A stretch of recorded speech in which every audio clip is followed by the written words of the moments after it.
عمران نے کار کی طرف دیکھتے ہوئے کہا، جی اسے یہیں پر رہنے دیں، دراصل پورٹ چھوٹا ہے اور اس میں یہ بڑی کار نہیں آئے گی۔ نوجوان نے قدرے شرمندہ سے لہجے میں کہا تو عمران مسکرا دیا۔ بلیک زیرو بھی کار سے باہر آ گیا تھا۔ کار لاک کر دو طاہر، عمران نے بلیک زیرو کو کہا اور بلیک زیرو سر ہلاتا ہوا کار کی طرف بڑھ گیا۔ اس نے کار کو لاک کر دیا تھا۔ دونوں اس نوجوان کی رہنمائی میں کوٹھی میں داخل ہوئے۔ کوٹھی واقعی چھوٹی تھی اور گیراج میں پہلے سے ہی ایک پرانے ماڈل کی کار موجود تھی۔ آپ الطاف صاحب کے صاحبزادے ہیں؟ عمران نے نوجوان سے پوچھا۔ جی ہاں، میرا نام سلیم ہے، نوجوان نے جواب دیا تو عمران نے سر ہلا دیا۔ تھوڑی دیر کے بعد ایک متوسط درجے کے ڈرائنگ روم میں وہ دونوں موجود تھے۔ پھر کچھ دیر کے بعد دروازہ کھلا اور ایک ڈھیڑ عمر آدمی اندر داخل ہوا۔ اس کے جسم پر ایک گھریلو لباس تھا۔ اس کے چہرے پر اس قدر حلیمی تھی کہ عمران اس کا چہرہ دیکھ کر ہی حیران ہو گیا۔ السلام علیکم، میرا نام الطاف ہے، آنے والے نے کہا۔ اس کی آواز میں نسوانیت کا تاثر پہلے کی طرح موجود تھا۔ وعلیکم السلام، مجھے علی عمران کہتے ہیں، یہ میرے دوست طاہر صاحب ہیں، عمران نے کہا اور پھر رسمی جملے اور مصافحے کے بعد وہ صوفوں پر بیٹھ گئے۔ اسی لمحے دروازہ کھلا۔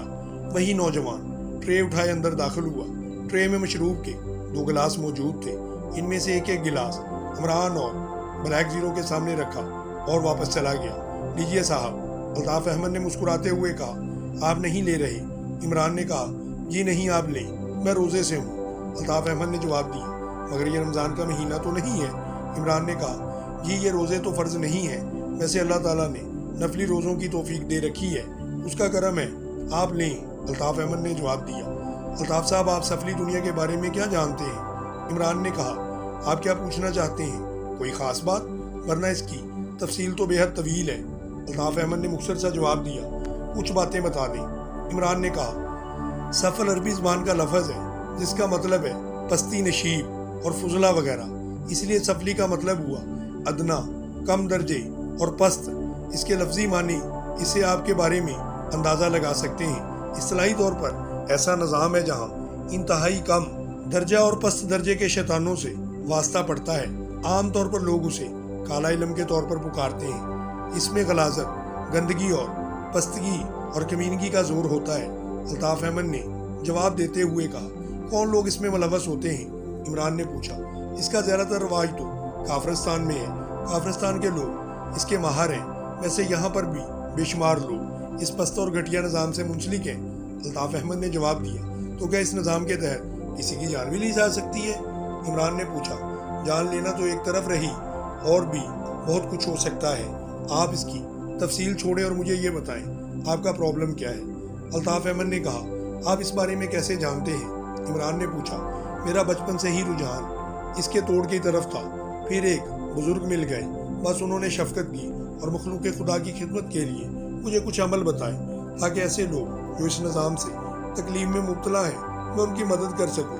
الطاف احمد نے جواب دیا، لیکن آپ تو بینک میں مینیجر ہیں، تو پھر کیا آپ اس سلسلے میں کام کا وقت کیسے نکالتے ہیں؟ عمران نے حیرت بھرے لہجے میں کہا، بینک کا کام تو بینک اوقات میں ہی ہوتا ہے، باقی وقت میرا اپنا ذاتی ہوتا ہے، پھر پوری رات ہوتی ہے اللہ تعالیٰ کی عبادت کرنے کے لیے۔ الطاف احمد نے مسکراتے ہوئے جواب دیا تو عمران نے بے اختیار ایک طویل سانس لیا۔ آپ بہرحال ایک ذمہ دار آدمی ہیں، اس لیے میں آپ کو تفصیل بتا دیتا ہوں۔ میری گزارش ہے کہ آپ سے جو کچھ بھی کہا جائے اسے آپ اپنے تک ہی رکھیں، آپ بے فکر رہیں، آپ کے راز میرے پاس امانت ہوگی۔ الطاف احمد نے کہا، میرا تعلق ایک سرکاری ادارے سے ہے، ایک خفیہ سرکاری ادارے سے۔ عمران نے کہنا شروع کر دیا، عمران صاحب یہ سب کچھ بتانے کی ضرورت نہیں، مجھے معلوم ہے کہ آپ کون ہیں، آپ کا تعلق اس ادارے سے ہے، یہ طاہر صاحب کون ہیں اور ان کے ادارے میں کیا حیثیت ہے۔ میں نے آپ کا فون ملنے کے بعد آپ کے بارے میں معلومات حاصل کر لی تھی، آپ قطعی بے فکر رہیں، آپ بس علی عمران ہیں اور یہ طاہر صاحب ہیں۔ الطاف احمد نے ان کی بات کاٹتے ہوئے کہا تو عمران اور بلیک زیرو دونوں کے چہروں سے حیرت کے تاثرات اوپر آئے تھے۔ تو پھر آپ کو یہ معلوم ہوگا کہ ہم کیوں آپ کے پاس آئے ہیں؟ عمران نے جواب دیا، جی ہاں، لیکن یہ معلوم کرنا چاہتا ہوں کہ آپ اس فائل کے سلسلے میں زیادہ پریشان ہیں یا اپنی ذات کے متعلق؟ الطاف احمد نے جواب دیا، مجھے اپنی ذات کی فکر نہیں ہے، اصل مسئلہ اس فائل کا ہے۔ بس یوں سمجھیے کہ وہ فائل ایک ایسا طوطا ہے جس میں پاکشیہ کی جان ہے۔ عمران نے کہا تو الطاف احمد بے اختیار ہنس پڑا۔ آپ کی بات درست ہے، لیکن آپ بے فکر رہیں، وہ فائل محفوظ ہے، ابھی تھوڑی دیر بعد یہاں پہنچ جائے گی۔ الطاف احمد نے مسکراتے ہوئے جواب دیا تو عمران اور بلیک زیرو بے اختیار چونک پڑے۔ یہاں پہنچ جائے گی؟ یہ کیا مطلب؟ کس کے پاس ہے وہ فائل؟ عمران نے انتہائی بے چین لہجے میں جواب دیا۔ عمران صاحب، یہ ملک صرف آپ یا آپ کے ادارے کا ہی نہیں ہے، اللہ کا کرم ہے کہ اس کے بے شمار محافظ ہیں۔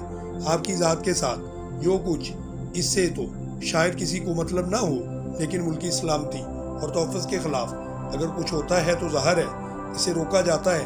الطاف احمد نے مبہم سے انداز میں بات کرتے ہوئے کہا، لیکن اس سے پہلے تو بے شمار بار ملک کے خلاف سازشیں ہوتی رہی ہیں، ایسے پہلے تو کبھی نہیں ہوا۔ عمران نے کہا تو الطاف احمد ہنس پڑے۔ عمران صاحب، پہلے جو کچھ ہوتا تھا وہ دنیاوی طور پر کیا جاتا تھا، اس لیے سد باب بھی دنیاوی طور پر ہی ہوتا تھا۔ اس بار حملہ سفلی طاقتوں نے کیا ہے، اس کے توڑ کے لیے لوگوں کو لامحالہ کام کرنا پڑا ہے۔ اگر یہی فائل کوئی مجرم تنظیم حاصل کر لیتی، کوئی دشمن ایجنٹ حاصل کر لیتے تو ظاہر ہے کہ اس کے لیے آپ لوگوں کو ہی کام کرنا پڑنا تھا، لیکن اس بار فائل سفلی طاقتوں نے حاصل کی ہے، اس لیے اس کی جوابی طاقتوں کو حرکت میں آنا پڑا ہے۔ الطاف احمد نے جواب دیتے ہوئے کہا، عجیب سلسلہ ہے، میرا تو ذہن کام ہی نہیں کر رہا۔ عمران نے انتہائی الجھے ہوئے لہجے میں کہا، آپ اپنے ذہن پر زور نہ ڈالیں، یہ آپ کی فیلڈ نہیں ہے، اس لیے آپ جتنا اس پر غور کریں گے اس میں الجھتے چلے جائیں گے۔ جیسے آپ انداز میں کام کر رہے ہیں، اگر آپ کے اس انداز کے متعلق سوچنا شروع کر دوں تو ظاہر ہے کہ میں الجھ جاؤں گا، کیونکہ یہ میرا فیلڈ نہیں ہے۔ الطاف احمد نے کہا تو عمران نے بے اختیار ایک طویل سانس لیا، پھر اس سے پہلے کہ کوئی مزید بات ہوتی دروازہ کھلا اور الطاف صاحب کا لڑکا اندر داخل ہو گیا۔